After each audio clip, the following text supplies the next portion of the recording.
Ito na nga ang aking ginawang DIY na taniman ng kangkong para sa ating home consumption.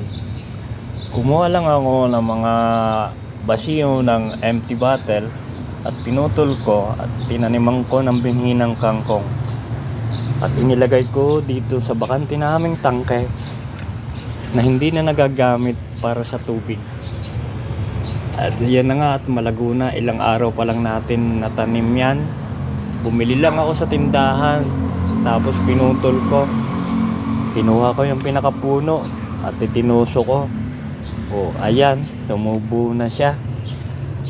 Meron na akong magugulay. Diba guys, malago na. At ito ang plano ko, lalagyan ko rin ito ng tilapia para na sa ganun libre na rin ang ulam na isda. Sariwa pa, sariling